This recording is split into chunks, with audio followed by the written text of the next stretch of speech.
Welcome to the RAG Podcast, the weekly show where I interview recruitment owners who are prepared to tell their unique story of growth. This is all in aid of helping future and existing recruitment businesses who are looking to do similar things. Now, growth means different things to different people. So, by tuning in every week, you're no doubt going to find information that's relevant to you. On this week's episode of the RAG Podcast, I am super excited to be joined by Marc Cohen. Marc came to us today live from LA, and Marc is the founder who exited a business called ConSol Partners that he sold and exited in 2019. Marc is from the UK. He worked out in the US. He then launched a business in the UK that then scaled again in the US. In this episode, we talk about his life, how he went to America, why he went to America. Is America the golden dream that everyone believes? The story of launching the business, how he sold 65% of the business on the first exit and then doubled EBITDA to make more money on the back end when he sold the final 35%. He gives us a really unique perspective on what it's like to sell a business, how he negotiated the best deal for himself and his partner, and what life's been like since. If anyone has got aspirations of growing and scaling and selling a business, especially in the US, then you've got to listen to this episode. Without further ado, Marc, welcome to the RAG Podcast. Thank you very much. Live from Los Angeles. Exactly. Look at us, global jet setters. That's it, mate. I know I'm in the more glamorous destination of Sheffield. I'm sure you're pretty jealous of where I am right now. But it's actually, mate, it's blue skies right now. It looks very Malibu. You didn't ask me. It's going to rain today. Is it? Yeah. It's quite a rare rain day. It's like a snow day in England. You have to actually prepare for it. So this afternoon, my wife's like, "What are you going to do this afternoon? It's raining, and you got to find something to do." So yeah. Well, we're the opposite. It's like really sunny at the minute. It's like a beautiful day. You can see I've not all the lights coming in. So yeah, well, maybe Sheffield is the new LA. Who knows? But mate, great to have you on. We've been chatting about this for a long time, and obviously, I've been recording a lot of these episodes in person. You being in LA, it's just not feasible. So we went back to the remote setup. And we've got so much planned for both this episode and actually some future value-added stuff too. But before we get into it, for people that don't know you, I've done a brief introduction. I can never do it justice. Just give us a quick 30-second overview of who you are and what you do now, and then we're going to go back and tell your story. Okay. Father of three, investor, advisor, former co-founder of ConSol Partners. So I spent 25 years in recruitment with a big focus in the US. I've spent most of my adult life and working career in the US. You somehow maintained a pretty English accent, I think. You know what? My wife's English, so they're having the two of us obviously interacting together with our English accents helps. But yeah, I don't want the American accent. No, I bet you get some people thinking you've gone a bit yank on us, but I think people love to say, if I say the word cell phone, oh my God, he said the word cell phone. It's like, yeah, I've been here for so long. It's not unreasonable that I might say an American word. What else would you say comes out naturally then? Soccer ball? Would that be something natural? That's the one that kills me the most, right? Because I'm a full football coach, right? So I got my coaching badges. I do that. It's what we do all the time. We're the AYSO family. No, it's full clubs. Right. I got my coaching badges. I get paid to coach now, which is quite ironic. I got the teams and I spend a lot of time doing that. But yeah, it's hard because sometimes I'll say the word soccer and it sort of crushes me when I do. So yeah. Is there any other words? Anything else you say that? The other one that creeps in every now and then will be trash versus bin. Yeah. I try so hard to say bin, and every now and then I say, I'll just put it in the trash. Damn it. Yeah. Oh, wow. And your kids will have a proper American accent, right? They have proper American accents, but they'll use English words. So they'll say, "Oh, put it in the bin." People go, "Oh," and they realize it's the trash. So go on, little legends. Legends. Exactly. Well, mate, look, you I think you did it well in a really short, succinct way. You're an investor. You've sold out in the past. You've been through a lot. So let's go back then. Obviously, where are you from in the UK? London, North London boy originally. Yeah. So I got my first job at M&C Saatchi, actually, which is 2,000 people applied for one job. Wow. So after I graduated, I got that job, the dream job. Amazing, working in advertising, media and advertising in London. So it was like this amazing job working directly at M&C Saatchi. And I realized I'm not earning any money. Literally, I'm living at home with my parents. I graduated from a top university. I got an amazing job and I've got no money to do anything. Wow. Can't go out, can't do anything. And I didn't know I was as money motivated as I was. People laugh because they say they all knew, but I didn't know that. And then I realized I need money. And So what was NP your first job, or did you go somewhere else? No, I was at a company in Watford. And it's actually quite interesting because I got a job in recruitment and I didn't know what I was doing. Like anyone, you stumble into recruitment. Yeah. So I walked in there and they told me that every call you get a vacancy, every sub you make, you get an interview. And of those interviews, someone gets the job. Now, what I didn't know is they were literally playing a trick on me. Actually ended up a reverse social experiment without them knowing. I made 7 placements in the first 4 weeks, 7 perm placements done in 4 weeks. And it became a thing because they gave me the belief that everything I did was going to be a deal. Right. So I believed that and I acted that way to the extent that I sent 3 CVs to a company. I nearly said resume. 3 CVs to a company. I didn't hear back. So I sent the CEO a message to say, it's a disgrace the way you're treating me. Like literally, because I thought it's just me. He's like, everyone else is getting interviews. It's just me that's not. And the guy apologized, interviewed those 3 people, hired one of them. Wow. And the guys on my desk are going, what is going on here? You do know this is what people call the good old days, Mark? This is exactly that, yes. This is 90s recruitment, isn't it? It was 1999 actually at the time. Just crept into the 90s. So when, that's just really high level, like I imagine you performed pretty well as a biller. Was that you enjoyed that? I was always a big biller. I was always very fun. And that's something to think about. As a founder, I used to talk to the guys, which is to say 95% of my conversations are recruitment conversations. That's how I get a level of buy-in with the team. Why? Because I'm talking to them about candidate acceptances, committed spend, projects, this sort of recruitment specific, not budget, spreadsheet, strategy. Yeah. People don't buy into that. The ground they level. Don't. They need me to. I felt that if I could help them one-on-one, that's really valuable to them, and that's something the team would talk about. Mark was a good biller, and they knew that, and therefore I got an element of buy-in because of that. So what happened with MP then? Because that's where you moved to the US, right?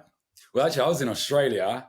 Really? I made a flippant call. I was working in Sydney doing recruitment for the MP group. No, for a diff. So after I was in Watford, when I left that MNC Saatchi job, I booked a ticket to go travelling. Right. I was a little bit disillusioned, stumbled into recruitment, earned a lot of money. In like 9 months, I basically went away the richest traveller from having no money to actually having a lot of money in the bank. But I still went travelling. That was a big decision. And I made a flippant comment to somebody to say, the US would be next, not knowing that person knew somebody who had a US recruitment company who then contacted me and said, hey, I know you're in Sydney. We're buying your flight and you're going to come out to LA. No, I'm not. It's like, no, we're going to get... Did you get a job in recruitment in Sydney then? Yeah, I was working in Sydney. I had the sponsorship. I was there for a year and a half. Yeah. I loved it. I really, really enjoyed Sydney. I had a really good time. Sydney and LA are quite similar cities, I think. They are in some ways, yeah. The sunshine leads the city. So yeah, it was one of those where I suddenly got a call to say you're going to come out to LA. In fact, I had dinner with the guy last night who made that call to me. He said, you're coming out to LA?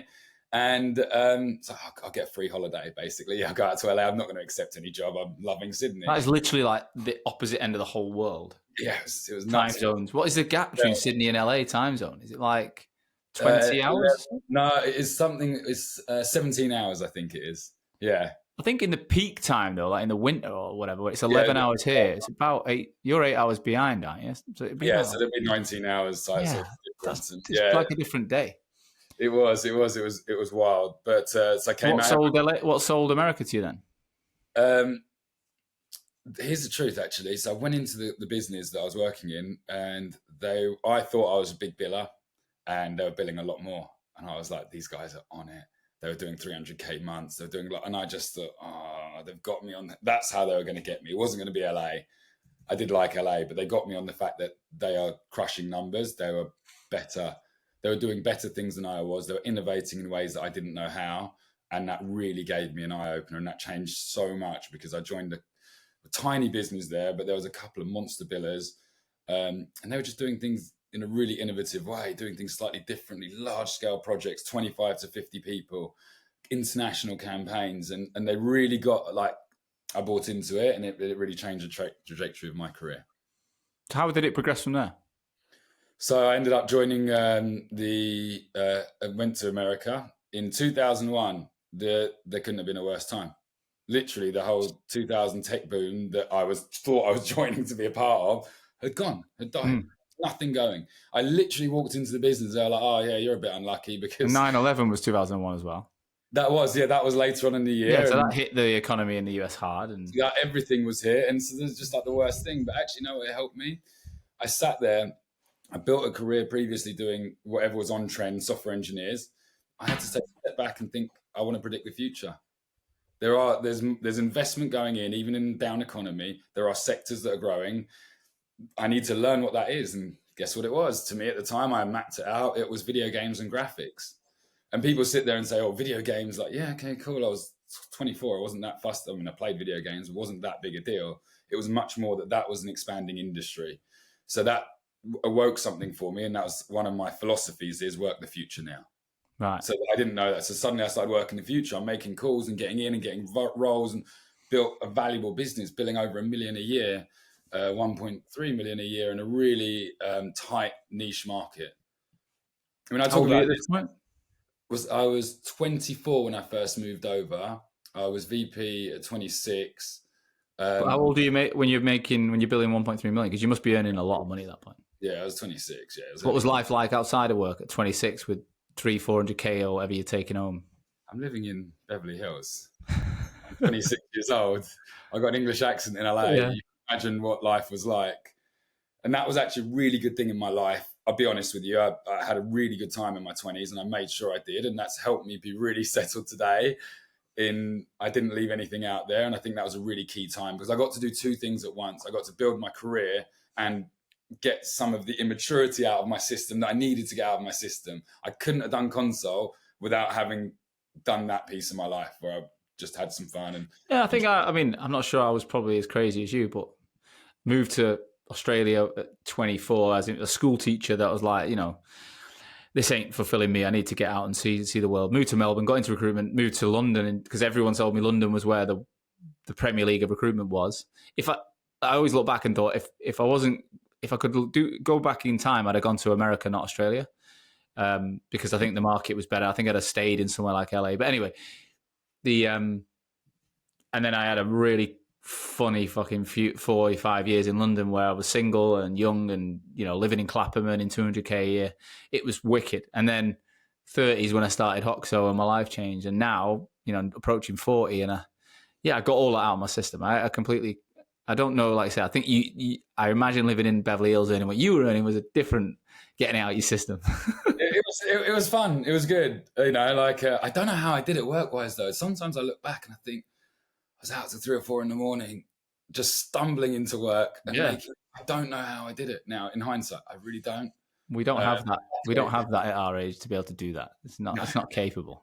I don't do anything now. I went out last night for the first time in ages. So yeah, sorry, really boring now. Again, got out of my system. That's a good thing. So when did you know you wanted to be an entrepreneur? When did that when were you like, right, I'm going to start a business? And tell us a story about how that kicked off. So when I was billing big numbers, I think I then realized, and I was in the LA, without a doubt, everyone would have said he's going to set up his own business as a matter of time. And something really interesting happened in LA.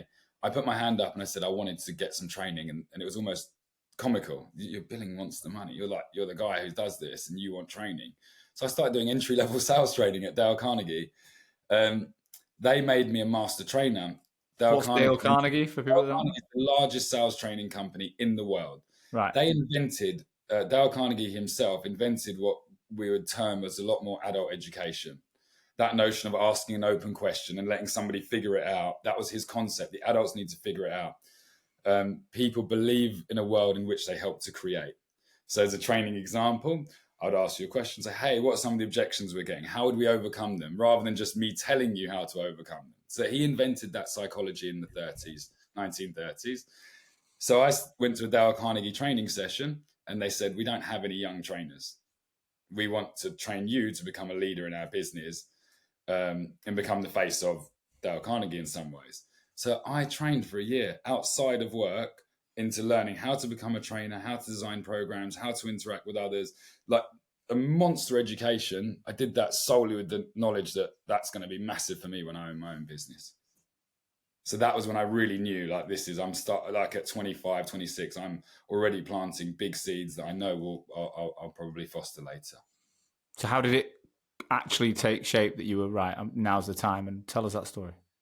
Yeah, so I was in LA and there was a couple of things going on. I started to think about it more and more, and I always felt, oh, you know, something will come my way. I've got this belief and trust in the world, right? We'll see what comes my way. And two things happened at once. I met my now wife. She was working in the UK office of NP Group. And my boss knew I was probably getting itchy feet in the US, knew that I was starting to think about something. So he did something smart. He's like, why don't you come back here for a summer? I'll pay you, come back to London for a summer. He was hoping I'd just basically rejoin the UK business. And I met my wife. And my business partner, Graeme, was a director at NP Group. And everyone made a joke and said, oh, you and Graeme would be the dream team, you and Graeme. And it was like a joke in the business because we never would, because we lived in different countries. And so we looked at each other and he said to me, if you were here, we'd set up a business tomorrow. And I was like, funny you should say that. Let's talk. So tell us, how did that conversation go? So it was a great one. So Graeme had mapped out a vision. And one of the things that's really important in business is philosophy. And there's something that I'm a really big believer of, which is to step back before anything. And you've got to align vision and got to align that. One of the reasons that we have our friends and our partners and tight relationships is a philosophy that we all believe in, right?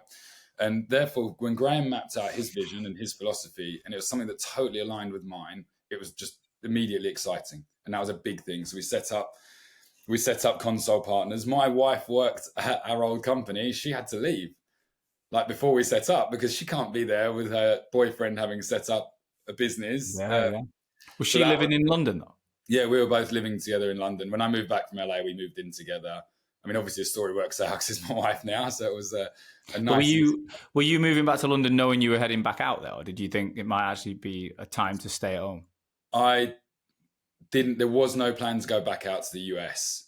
It was one of those. I wanted to make my move for my career. I wanted to set up. I had the perfect person set up with. I had a girlfriend in England. There was just everything pulling me back, but it was a reluctant move back. Yeah, it was reluctant.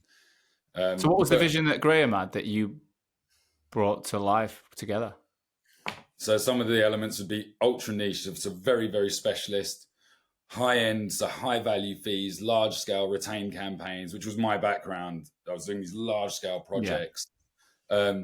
An environment where essentially you're supporting the big billers. So not all recruiters are created equal. Yet sometimes we give exactly the same time, tools, etc. to all the recruiters, and we believed in a model where we might need to support some people to be even bigger billers, etc. That was one thing that happened to me. I was billing my numbers on my own. No one turned around and said, could you bill 3 million if we give you a team of 3 or 4 people just support? Yeah. That was exactly what happened to me. Like there was no investment. It was more how they could replicate me rather than how they could propel me. And I was like, I understand I'm a risk. I'm billing a third of the business revenue at one point on my own. And, I built a team around me, but they're like, yeah, just keep giving it all away, keep growing contractors, keep growing teams. And I'm like, but there's nothing in it for me. There's no skin in the game. I'm not getting anything out of this. But again, I was like, I want to learn how to manage on your money rather than my money. I said that. It's funny you say that. I used to say that to people, some of my team leaders, and say the team leader is the hardest gig in recruitment. Yeah. The billing manager, if you want to put it in another word, it's the hardest gig. You're literally doing 2 jobs. And I'd say to them, learn.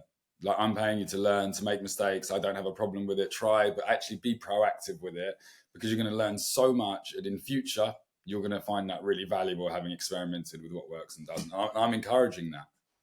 Yeah, exactly how I went for it. So great. You where did you do this? Did you just sit like in London? What paint us a picture? How did you sit down and write it all down and set the business up? So we mapped out the whole business plan, and there was one big thing, because we get asked this a lot, and I know we'll touch on sort of the exit piece. We set up the business day one to exit. We wrote in the business plan valuations, return for shareholders, what that might look like. It's amazing how we pretty much hit that plan. It was a few years later than we thought, being honest. I think we had it in 5 or 6 years and we did it in 8, but pretty much exactly the numbers, the value, like, oh my God. But that's part of it now. When I talk to people and I say, what's your goal? I don't know. They don't know what they want to achieve. But we set up purely to exit. So we had a real vision around building something, the timescales, the valuation, and how we were going to do it. What was the number you wanted? we figured if we could get at least £10 million each, that would be a good starting point. Yeah. What age were you then?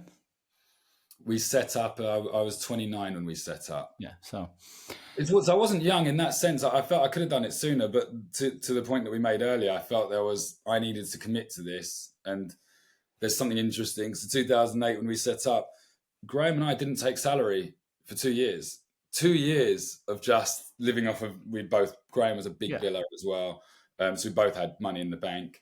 So you rolled the dice basically of living off your own money. To talk us through that startup, because 2008 was a shocking year for a lot of people with the financial crisis. So how did you start? Where did you start? And what happened when that all changed? We took 2 guys with us from ConSol. From NP. From NP. One of them was Ben Wallin, who now runs Edison Search. I know, I've had him on the show. Yeah, very smart guy. Ben and Dan. Yeah, Ben was my right hand man. Really close to Ben. Great guy. So we set up with those guys day one. I remember we're literally in that the sort of tiny office, all around each other. You can hear everything, every call that everyone's making. Getting that first hire, by the way, outside of those 2 people that we knew, was so hard. Because obviously you're looking for a perfect person to fit in with the team. You can't take risk. And does anyone want to join a 4-person startup company? And then the economy changes. We set up in 2008 and everything was fine at early 2008. And then we have the worst recession in 50 years. Yeah. So I've waited my whole life to set up a business, so excited, pumped to do it, and then had to hit the brakes. But actually it was the best thing for us on 2 levels. We just set up. We didn't have all the infrastructure. We didn't have large scale business, all these costs, redundancies to worry about. We had nothing. We were starting from scratch. So actually we got to build our business in the new world order. And I had, when I moved to the US in 2001, experienced the same thing. I moved to the US in 2001. There was a crash, a tech crash. The 2000 boom had totally crashed. There was no business. And I had to figure out, how do you make money in a down economy? And that was by working the future now. I predicted what the future was going to be. And for me, it was video games and graphics, and really focused on that. And that's what I took to ConSol. Then suddenly the economy's changed. What's the future? Let's start mapping this out now and start working the future. And that was a big trend. So what did you do?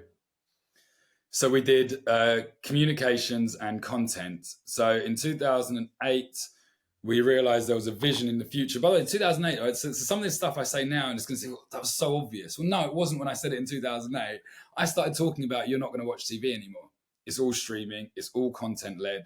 And the infrastructure to enable streaming meant that we needed network infrastructure, faster internet. So we could see there was a revolution going on with the network infrastructure, which then meant you can build content on top of it. So we would elaborately talk all about that, all the streaming stuff, content delivery, 5G networks, or 4G as it was back then. So that was a big thing for us. And then that was the first evolution. Then we had to go out of that. When that became trendy, we stopped doing it. So as soon as things get too populated, you move again? Yeah, so think of it like a share. Buying Tesla stock now is not worth it. If you bought Tesla when it was $1, obviously you've made a fortune, and then you have to get out at some stage and go buy another, take that same money and put it into a $1 stock again and start to see that grow. So that's really one of the things that we did as soon as something became a little bit inflated and overblown. And it'll be a really good area. We'll talk about some of the markets that we moved into and why, because I think that was a massive reason. What are the symptoms then that the market's getting overpopulated and worth considering a different market? You start to see when we were making early calls. So for example, when I was doing the video game calls, I'd call up the CEO of Rockstar Games and he'd call me back and would hang out and interact because there was no other recruiters in that space. It was literally a necessity for them. So you're much more of a partner. When you start to see that getting played out, when there's downward pressure on fees, when there's not the same reaction to our BD, then we started to realize we need to reinvent ourselves and move out. It's just got too crowded, too populated, and there's a downward pressure. So the value that we had before is now negated. All right, so if we step back, recession hits, there's still 4 of you at this point, I imagine. Or did you go? We'd hired a couple, I think, by that stage. But by the end of year 1, I think we had 8 people and we made £250,000 in net profit. And we had a small investor, so we've got to pay him back immediately. And Graeme and I paid back our loans that we gave to the business. So we were net neutral from year one, no debt in the business. So then you quite quickly start looking, right, you content and communication streaming. Yeah. So then is that all of you? Like everyone pivots to the same market? Everyone was doing that same market, yeah. So it's communications. So that would be the telecoms companies building out the infrastructure, and then the streaming, content delivery, and everything on top of it. Yeah. So how long did you ride that wave, and what was next? That wave evolved a lot more. That wave then evolved into some of the cloud and software engineering stuff, front-end engineering as well. So there was a slight evolution where the back-end infrastructure started to expand, which then meant that we could have content. But guess what? The content needed this front-end design, this cool element, so we were able to transition there. And then come 2014 was the big one. I mapped out a future in 2014 of AI. So I sat down. This is a big passion for me. I'm a big research guy. I love all this stuff. I still do now, right? I still have all my emails I've got to read, and I'm big into research. And at that stage, I realized the future was AI. So we had to pivot the business into AI. In 2014, 10 years, 11 years. We started doing computer vision, machine learning, robotics. And I wasn't sure what that meant. We knew the future was there. So I remember a couple of the guys, they were doing computer vision, and they started to lean towards, they got a role in autonomous driving. One of the guys in the UK got a role at BMW in Germany, told the guys in the US, they started doing autonomous driving. And they were making phone calls to companies who said to them, you don't do this. I don't believe you do it. And they'd say, go to my LinkedIn now whilst we're on a call. Oh my God, you really do autonomous driving? And we get retainers, 25%, because they'd never heard of somebody doing it. And we're just placing PhD people, 250K PhD people into these roles. So that was a heavy US focus. And that was a great example of the US and UK, or US and Europe talking to each other. Because at that stage in 2014, we had 80 to 100 staff probably in the UK alone, another 10, 20 in the US. And then it was really interesting because you start to see the symbiotic relationship and them helping each other. So what we've skipped on here is we've skipped the growth of 6 years and how you're in the UK when you started it. And I imagine, were you the guy who opened up the US for the business? Yeah, so we doubled in size year on year, 4 years running. Right. And we made the fast track Sunday Times 3 years in a row. It was actually one of the things, I think there was some story of no one had made it 4 years in a row. We made it 4 years in a row, and they changed the requirement. They changed it. It was like, oh my God, I can't believe we qualified, and they changed it. So I got to meet Richard Branson, had dinner with Richard Branson, which was an amazing experience, and that was really good. But yes, we ramped up in size. We had really good success there. And then we hired some great people in that time. So some of the people, Dan Cox and Ben Wallen, who I mentioned, Ryan Adams, who went to set up Signify, was a director in our business, Sean Schwartz. And so we had a really good crew of people in our business at that stage that really enabled us to grow. And we were doing a lot in the US. And I remember it was one of those life moments. Graeme said to me, Graeme and I are still close to this day. We're always really, really close. And he said to me, I need to talk to you about something. And you get that. Yeah. Oh my God, is he going to leave? Like, I'm literally, what is he going to say? He's never spoken about this where he used those words. Can I get 5 minutes with you or something? Yeah. Oh my God, that was what was the one that stressed me out. Like, there was a rule in ConSol, by the way, almost like people knew. They'd say, I get 5 minutes? And if they didn't say it's nothing, I knew it was something. So they got used to saying, can I get 5 minutes? It's nothing. As in, like, nothing to worry about, breathe. It's just we have that in our business now. It's like, don't ever say, can I just grab you for a quick chat? Don't do it. Like, just give a little context. Yes. Quick chat about X. It has to have that. Otherwise, panic exactly. So, but go on. So he grabs you for this chat. So I got to talk to you, like, and says, I'm just going to come right out and say it. I don't know what he's going to say. Literally, my heart's racing. And he says, we need to set up in the US, and you're going to have to move to the US and go do it for us. It's like, brilliant. As long as I get to pick the location. And he said, so let's go back to your life at this point. You're 35 now, or 34, 35, is it? Yeah, something like that. Yeah. Yeah. Are you married, or are you still dating your now wife? We got married in 2012. So we were married at that stage. So you're living in London? Living in London, trying to have kids. Did she want to move to America, or at this point? Was it even on the agenda? Or? She says that she always knew that at some stage that would come up. Like, we'd never spoken about it, but she knew I always wanted to go back. So at some stage it might come up that we could move to LA, and she was willing to try it. She always knew that when she got in a relationship with me, that was something that could part of the journey. Yeah. Yeah. I mean, it wasn't something we overly spoke about. I think she was just intuitively knew. So I was married at this stage, and then he has that chat with you. You said as long as I picked the city, but then how did the conversation at home go? How did you approach that one? Yes, actually, I don't even remember. It's a really funny thing that you say that, because there was a moment where we sat there and Graham's sitting there thinking, yes, I can't believe I've convinced Mark to go to the US. I'm sitting there thinking I wanted to go and I couldn't say it to Graham. Hey, wow. Like this. So it's supposed to win-win. High-fiving without saying anything, literally next to each other. Just I think this is a good idea, but inside, like, fucking. Yes, there's the whole thing. So I can't remember. It's actually, I want to ask my wife now. She's downstairs, but I can't remember what I'm sure she'd have just said okay. And but it's a big thing. Is she from London as well or not? She's from London as well, Hertfordshire girl. Yeah, so you're both North Londoners, near your family, and then suddenly you've got to go and move. West Coast is a long way away. It's a long way, but so she'd come out to visit me before, and she'd spent time in LA before, and we'd gone out to see friends and stuff. So she again was sort of got used to that. Yeah, and on that note, there was a really beautiful thing where we'd been here 6 weeks, and I'd never asked. Been in LA 6 weeks, and I'd never asked her, "How you getting on? Do you like it?" Because I didn't want to put her under pressure. I wanted just to relax. We were going to do a couple of years anyway, and if she really hated it, I really just didn't need her to hate it, because I needed just to at least get set up, and if I have to go back, I'll go back. And one of my friends asked her, I remember we were driving in the car, I said, how are you finding it? And I'm like, oh my God, he asked the question. Like, would you, and he just said, would you ever move back? And she just turned around and said, no, we've never moved back. This is it now. After 6 weeks. And I was like, that's so good. That's so good. So why did the business need you to be there? What was the business case? Because you're already flying, you're growing like wildfire. Did you say you had like 60 or 80 people in England? So about that stage, we probably had we made the decision in early 2013. We moved in 2014. It's probably about 80 people in England at that stage. I had the green card.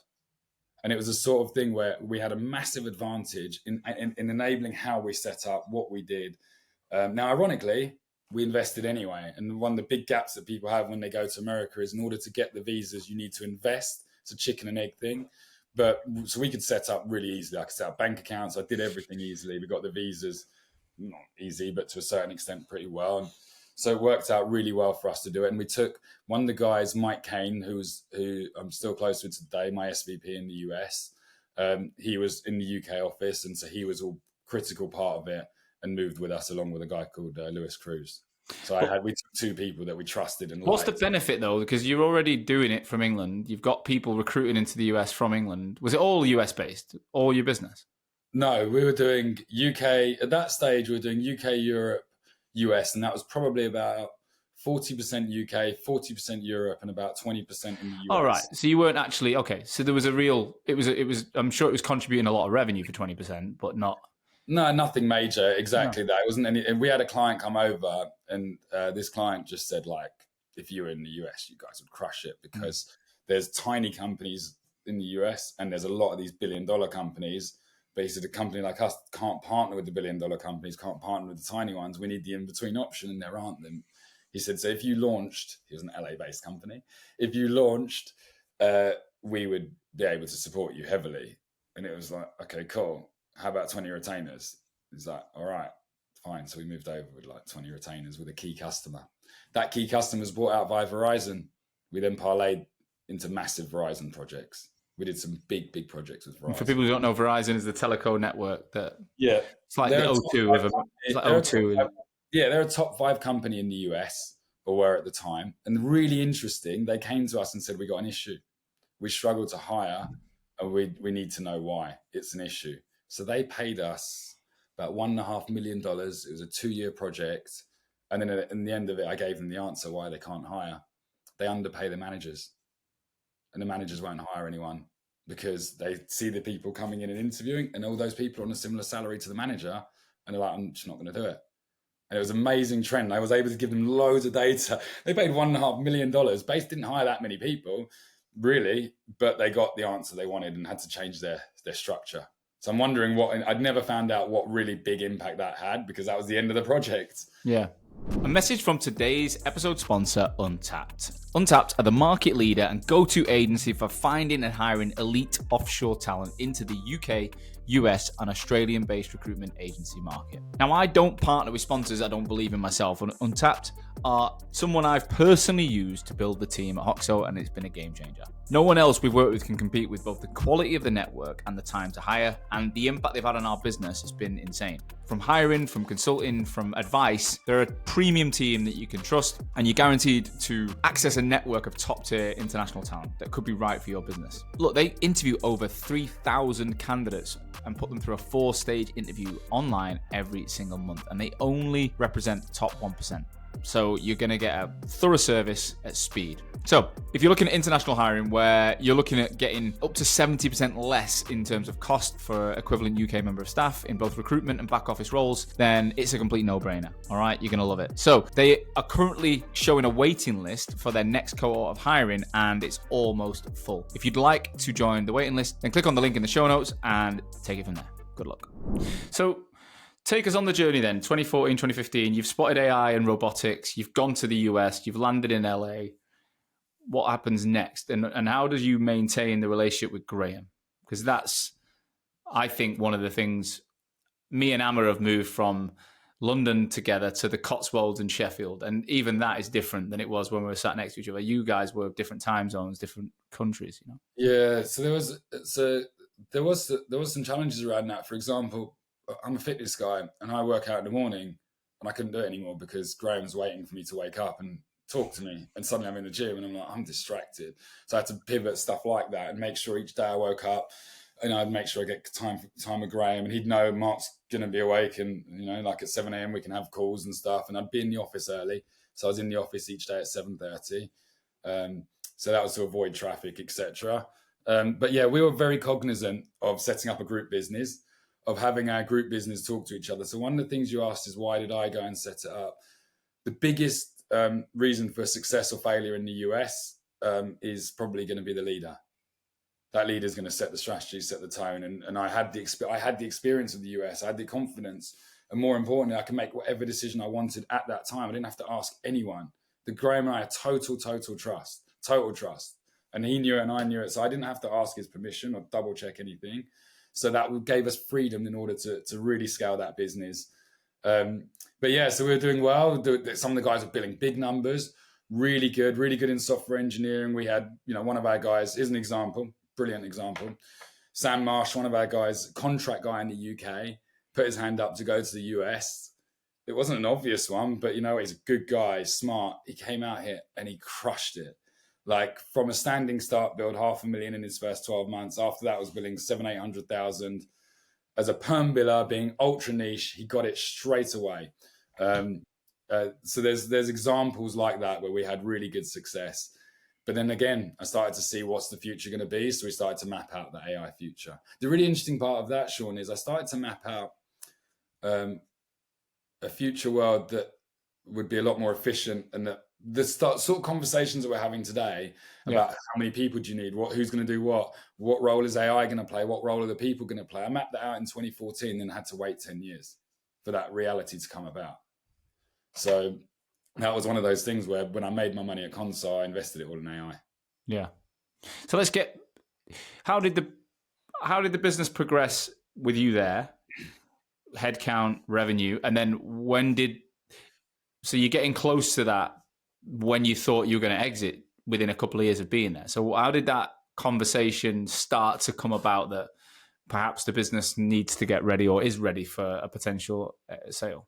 There was a few things, and there's a few things aligned with that. I think it's a really good question, because we said we set up the business to exit, and at some stage you have to realize when's the time.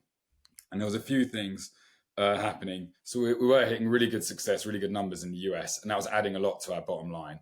But I also felt that any part of any process is you have to give. They're not buying the business for today. They're buying the business for the opportunity to scale.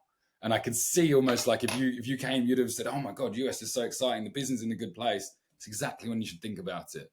Don't try and hit the peak. Try and make sure you're going to market on the way up. And I felt we're still on our way up. So that was one aspect. The second aspect was we had some amazing leaders that came with us on a good journey. Some of those leaders were getting itchy feet. So Ryan exited just before we actually did the exit. He walked away from a big check because it's fair to Ryan, he's brilliant. He was getting itchy feet. Hey, I kind of, how long is this journey going to go on for? We locked in our key people. We had 7 people outside of Graeme and I that had equity in the business that made a substantial amount of money. All of them made over $250,000. And some of them made double that. So as we start to look at that piece, I realized they weren't going to go on that journey. And I had to look to Graeme and say, we might not be able to might need a rebuild. Is that something we want to do? But the number one reason for me was the macroeconomic factor. We'd had sustained growth since 2008. Economic cycles traditionally 7-8 years. And I felt that we might walk into an economic issue, which then suddenly means you can have a badass business. And we know this over the last 18 months, have an incredible business, do everything right, go to market and realize there's no appetite. There is none, that there's just, you're not going to get the same multiple, same valuation. So actually the macroeconomic is more important than your own business in some ways. So when was it that you were like, right, we're going to go to market? So in 2015, we started actively, really talking about it, started to think about the material, started to ramp up what we were doing, get the group structure, get the shareholding stuff aligned. Guess what? I had my first, this is what Graeme would say. Graeme would say, Mark had his first child in 2015 and we exited in 2016. Motherfucker did exactly what he said he was going to do.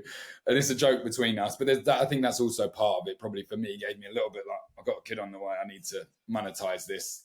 Graeme already had 3 kids and obviously I ignored all his requests previously. So it was just really good timing to do. I felt there was a lot of elements around it. What did the business look like from a structure, leadership team? What was your role that enabled you to confidently, because did you walk straight away or were you locked in for a period? No, so we were locked in. So one of the things that we realized is that there is none of these 100% exits, or very few. Yeah. And certainly if you are going to get 100% exit, you're doing that at lower multiple. It's a risk for the buyer. So we actually went to market seeking investment. And therefore we knew there was going to be a lock-in of 2 to 3 years. Hence, again, the macroeconomic. If I'm fearing this running out, there's 2 things I got focused on. I can't strip too much profit out of ConSol because I need to grow because I'm staying in the business for 2-3 years. I'm going to need to grow. If I strip all the profit out, we're going to fall off a cliff the year after. So we knew we had to continue investing. So that was part of it. So we're going to get investment 50%. And that was actually really powerful because in the meetings, we're only selling 50% and they might have wanted more, but we said no because we could see the growth, we could see the pattern, and that led to just more interest, more buyers, a higher multiple. And then when you get in a competitive situation, as we did, we had multiple offers, then again, that increases the value. So what did the business look like when you went to that final? Oh, sorry, good question. So we had probably about 130, at that stage, probably about 120, 130 staff. We had 350 contractors. We're probably doing, depends on exchange rates, but around $50 million a year total turnover. So we had what was really net fee income. NFI was, I think about 12 to 15, I always get confused between pounds and dollars, right? Because I was interchanging between both. Probably about 12 to 15 million pounds at the time. So with an EBIT, what was your EBIT? About 2.5 pounds. Yeah. So, but again, remember, we are reinvesting. And that was a big thing that came up, which is during the process, hey, why didn't you sort of basically take out profit? They sort of knew that we were continued to reinvest. We didn't optimize for an exit. And again, great story to say, well, because we're going to carry on growing. This isn't the exit. This is an investment. Yeah. And that really got us a level of buy-in. And by the way, it helped. One of the things that we did do as part of this story is we doubled EBIT from 2016 to 2019, which is massive because obviously then you get a double exit. The secondary piece was worth a lot of money. So what was the deal then? How was it structured? So we went to market. So the exit piece is really tough, by the way. Something to touch on with people is I was waking up at 5 a.m. Graeme was just waiting for me to wake up. Oh my God, this is happening on the exit. They are going into absolute tiny detail of your business. So for example, one of the things I talk about now with companies is to do board meetings. And why? So we can have a documented every month. We've documented and summarized the business. Now, guess what happens come due diligence? Hey, where's your board meeting notes? And if you say, oh, we didn't do board meetings, it really just undermines you as a business, let alone somebody can say, Here's all my notes. Here's the insight into everything. We've got nothing to hide. So they're layering in everything. Hey, why did you? How many years back do they want to see that? Then they are going. The level of detail they went into was way beyond what I thought. They are. But they want to know. So if you've not been doing board meetings since day one, is that going to be an issue? If you're going to try and get a premium valuation, yeah. I mean, they're going to look. A bigger company's going to say, "Well, why didn't you?"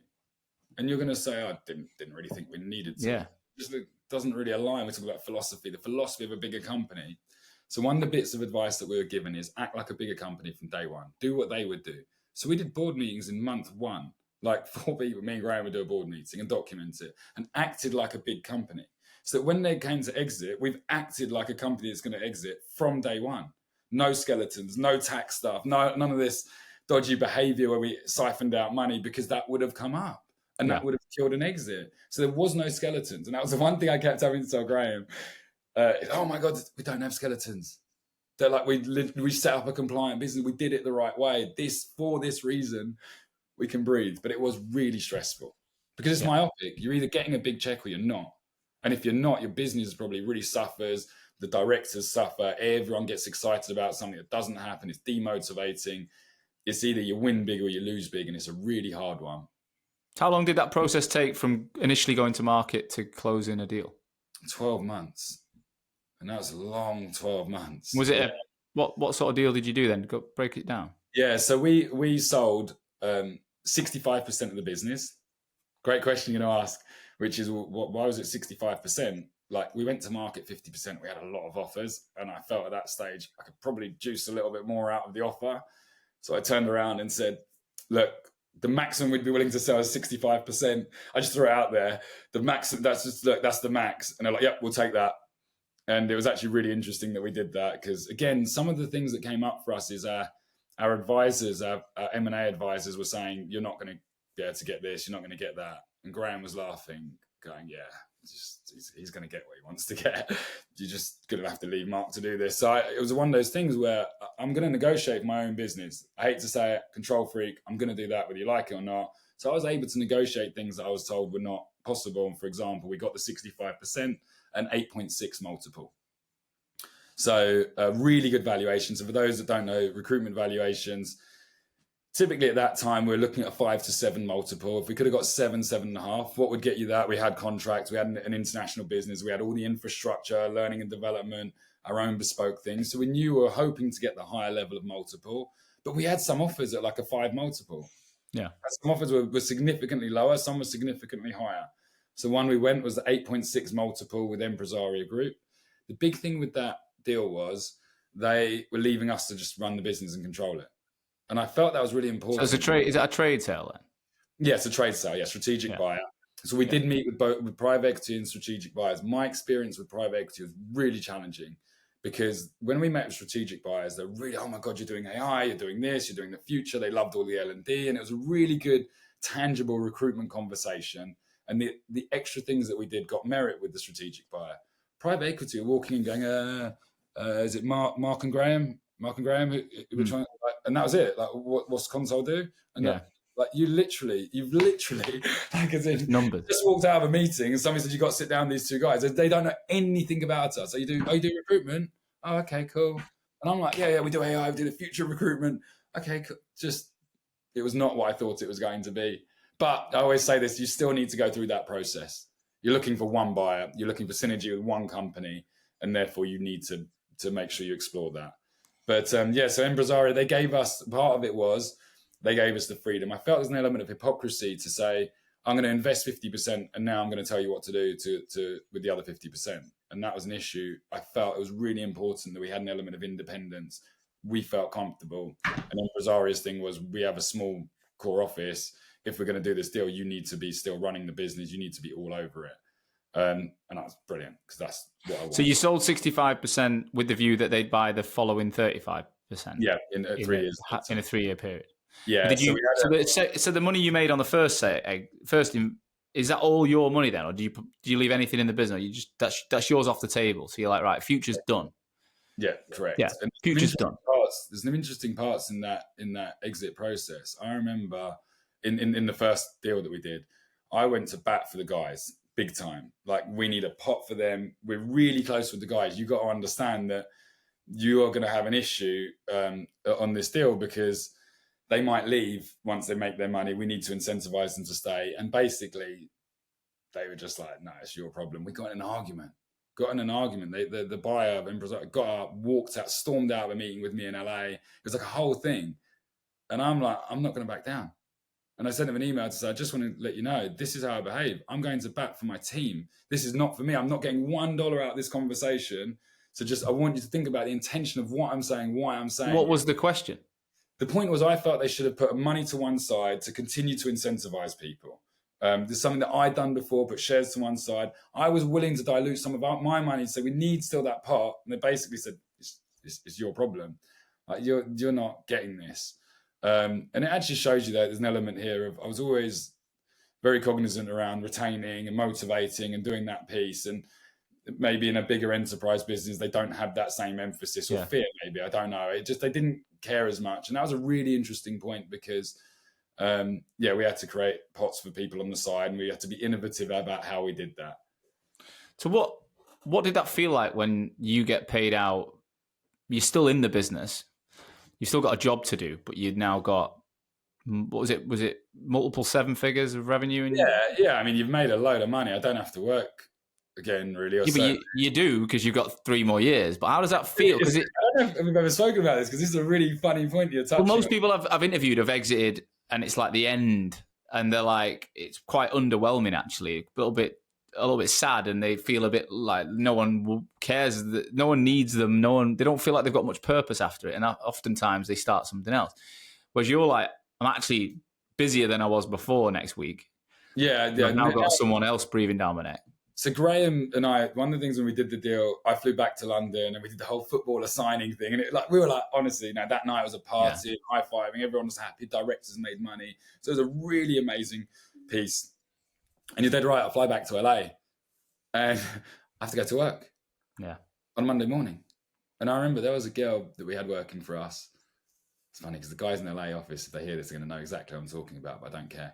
There was a girl, and she was very good, but very, very, very emotional, extremely emotional individual. She was excellent at what she did, but she'd just come in sometimes, knock on the door and go, she'd just drop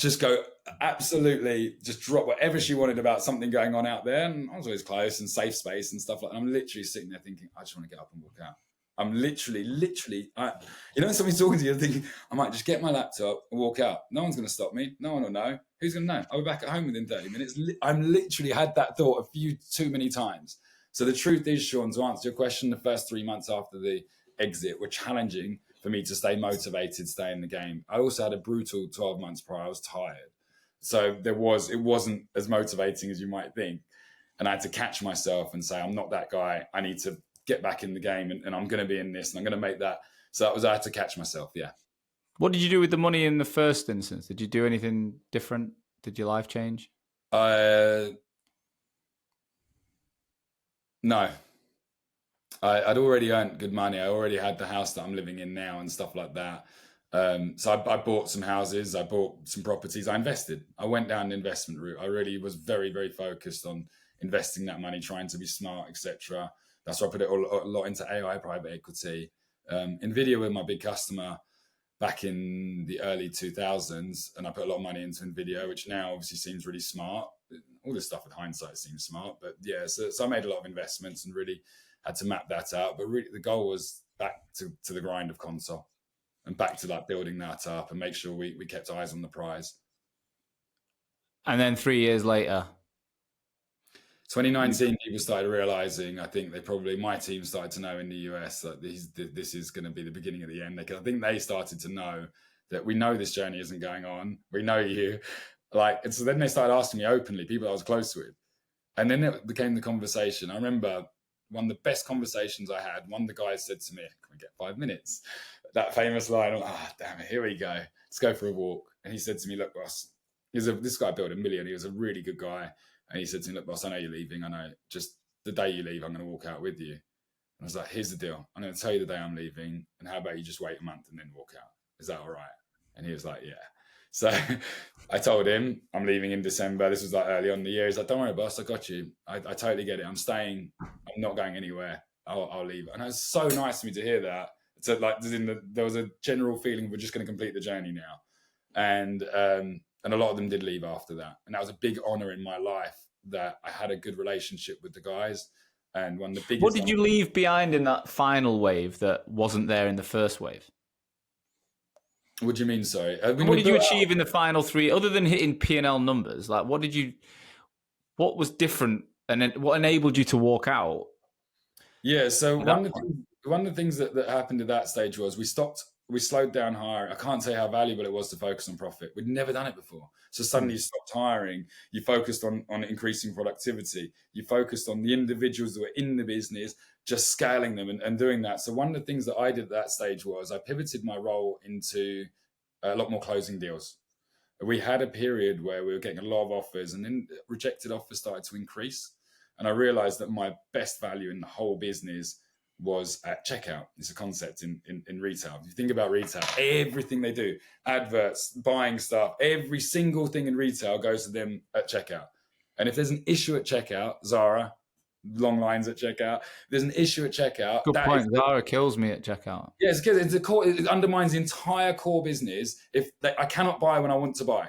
Right, that's the core of a business. And the CEO of Zara, they must have sleepless nights over, I can't believe we do everything right apart from enable them just to buy easily. So I figured that my value is on offers.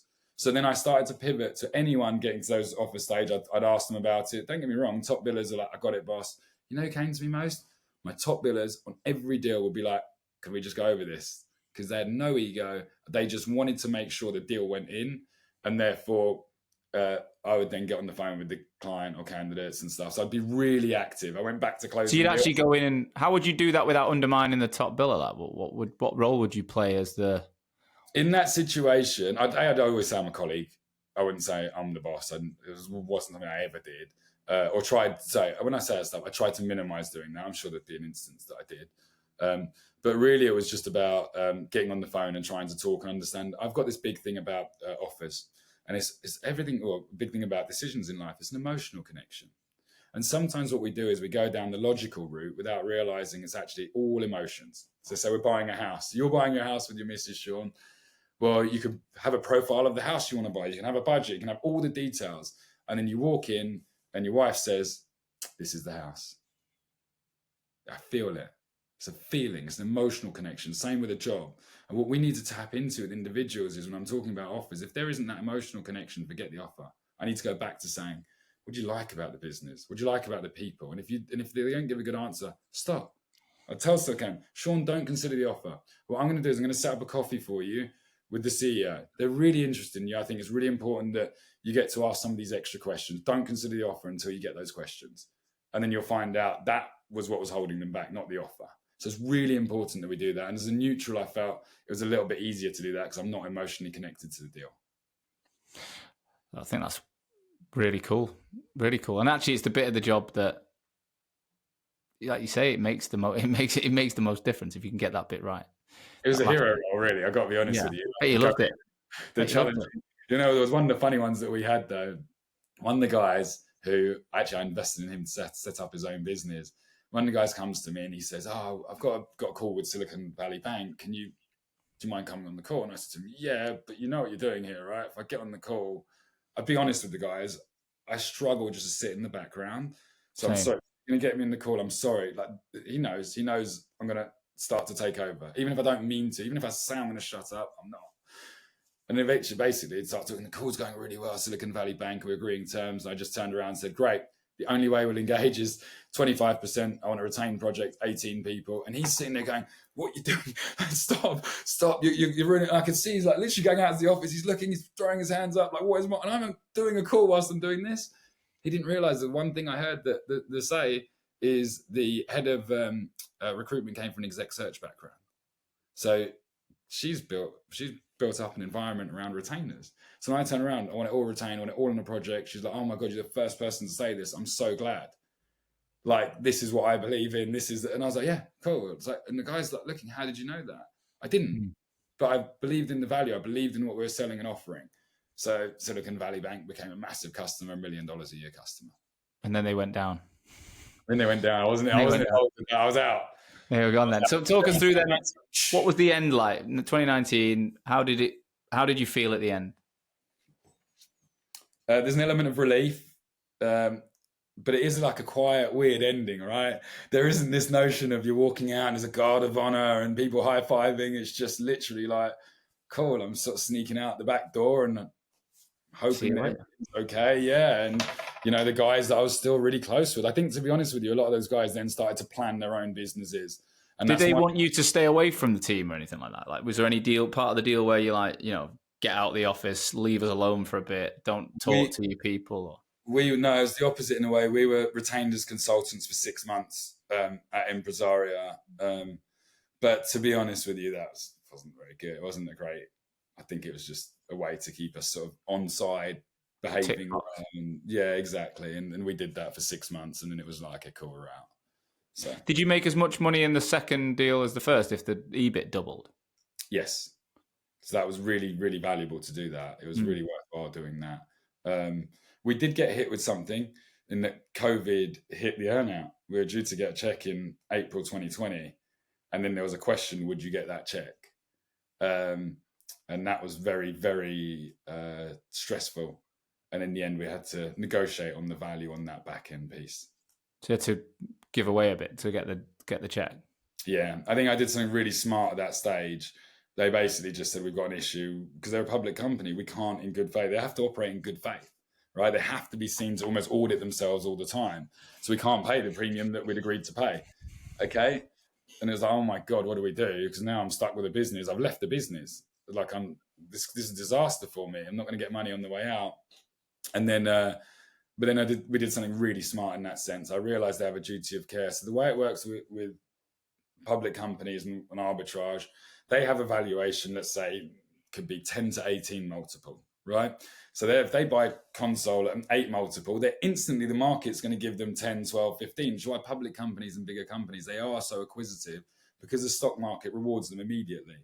So I realized, wait a second, I know what your current PE is. And if I can give you a deal, you almost have an obligation then to buy. Like in the reverse, I can reverse this. They have an obligation to protect the company, but likewise, if I give them a good deal, they have to buy. And I sort of got them on that. We gave them a reasonable deal. We basically just chipped a little bit off the money and said, because of that, you're now getting a great deal. And I think they sort of acknowledged that forced their hand a little bit. So it was in the middle of the first lockdown that you got your final check? Yeah. And that was nearly a disaster, right? It was nearly like we had to wait, and that would have been really, really painful. Did you struggle with anything after that? Was there any kind of identity challenges with that post-exit?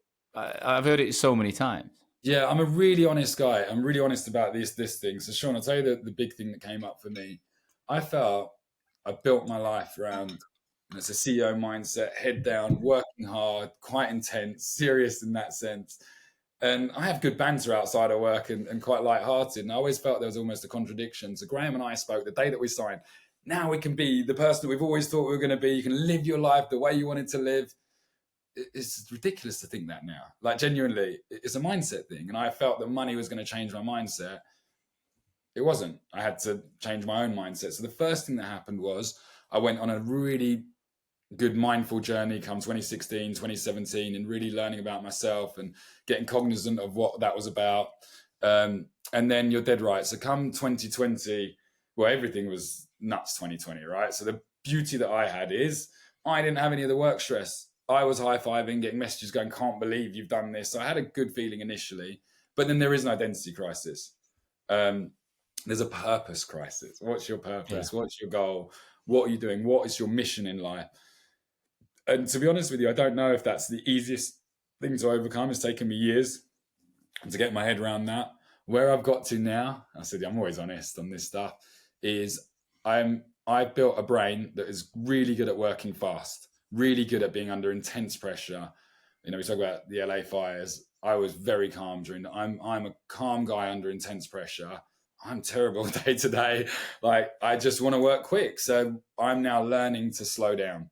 And that's not easy for me at all. I'm not. So what does a day look like in your life now? Now you're going to love this. So cold shower to start with, 4-minute cold shower. If I do not have my cold, that's just straight cold. I wake up. No hot water at all, not even at the end. No hot, just straight cold. It's the game changer for me. I've got 3 young boys. I was coming down, they're lively in the morning. I was still half asleep. I wasn't giving them my best self, and I felt that. And the cold shower means I come out fired up. I'm ready to go. I was meditating every morning. Don't bother now. The cold shower is just addressed. Well, I think, just to hijack that conversation, like I've really struggled with meditation. Like I think my brain is almost too active at times.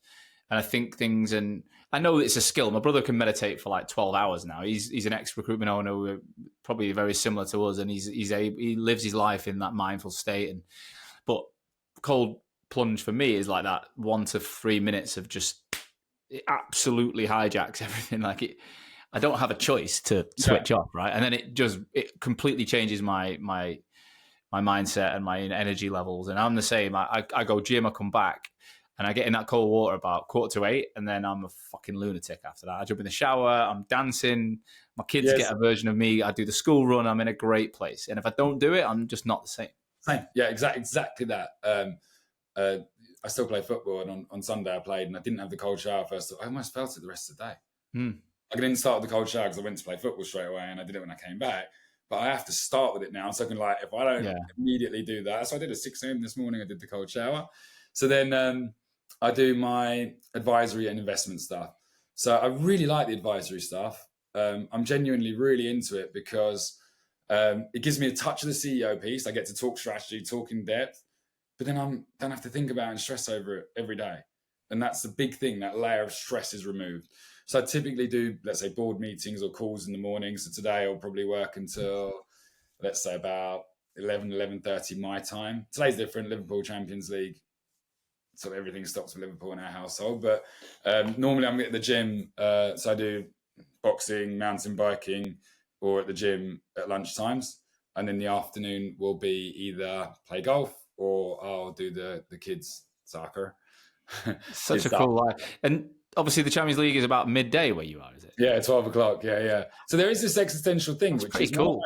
One of my friends said to me when we made the exit, how are you going to turn, he's an investment banker, close friend for a long, long time. How are you going to turn the money into 100 million? I said, I'm not.